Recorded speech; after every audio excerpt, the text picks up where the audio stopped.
ये कहानी है मोटू और पतलू की। हमारी कहानी की शुरुआत होती है जब पतलू मोटू को झूला झुला रहा होता है।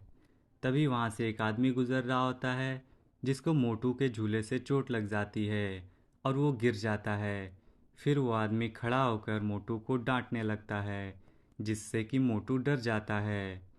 मोटू डर जाता है। फिर उसका दोस्त जो पतलू होता है उसके साथ आता है और वो बताता है हम दोनों मोटू और पतलू हैं। फिर वो आदमी कहता है तुम दोनों मोटू और पतलू हो। मैंने तुम दोनों का नाम सुना है। तुम दोनों बहुत अच्छे इंसान हो और काफ़ी ज़्यादा अपने गांव के लिए काम करते हो। क्या तुम मेरा एक काम करोगे? फिर पतलू कहता है कैसा काम? वो कहता है ये बैग तुम इस एड्रेस पे पहुंचा दो। मैं तुम्हें 5,000 रुपये दूंगा। ये बात सुनकर मोटू और पतलू खुश हो जाते हैं। पतलू और मोटू दोनों खुश हो जाते हैं।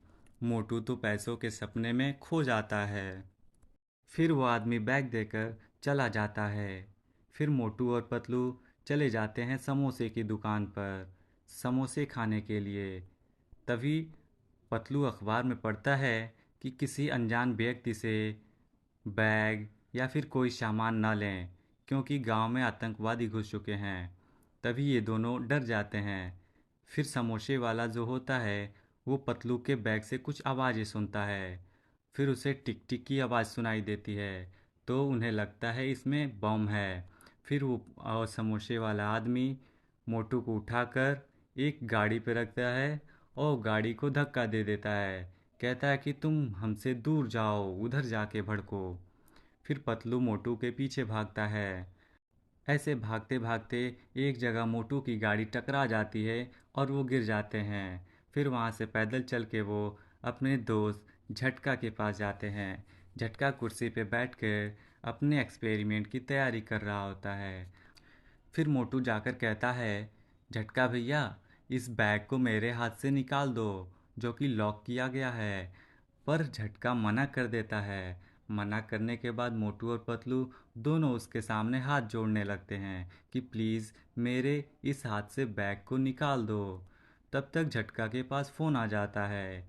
फ़ोन आता है तो उसको क्या खबर मिलती है कि मोटू के पास ना रहो। मोटू अगर वहाँ पे हो तो उसको दूर कर दो क्योंकि उसके पास जो बैग है उसमें बॉम्ब है।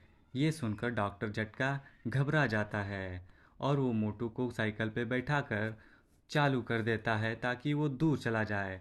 बट वो साइकिल गोल गोल घूमकर डॉक्टर झटका को पकड़ लेती है और लेकर चला जाता है। फिर पीछे पीछे पतलू उसको पकड़ने के लिए उसके पीछे पीछे दौड़ जाता है। फिर ये तीनों ऐसे ही चलते रहते हैं पर उसकी उसकी साइकिल नहीं रुकती है। उसका रिमोट भी वहाँ गिर चुका होता है घर पे। फिर वो अचानक टकरा जाते हैं चिंगम सर की गाड़ी में। फिर वहाँ पे डॉक्टर झटका नीचे उतर जाता है और जाता है चिंगम सर के साथ वो रिमोट लाने के लिए ताकि वो साइकिल को कंट्रोल कर सके।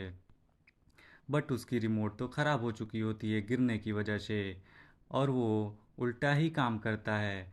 ये चिंगम सर और डॉक्टर झटका के पीछे उसकी गाड़ी लग जाती है, उसकी साइकिल लग जाती है। फिर ये दोनों गाड़ी टकरा जाती है जिससे नीचे गिर जाते हैं। नीचे गिरने के बाद पता चलता है पतलू को पता चलता है कि ये बैग भी छूट गया और दूर चला गया और उसमें बम नहीं था, उसमें कोई अलार्म घड़ी थी जो टिक टिक कर रही थी। फिर वो डॉक्टर झटका को बैठाकर मोटू रिमोट से डॉक्टर झटका को नचाता है और उन्हें दूर कर देता है। दूर करने के बाद से वो गांव से बाहर कर देता है और ऐसे ही हंसते हंसते हमारा कहानी ख़त्म हो जाता है। तो ये थी मोटू और पतलू की कहानी।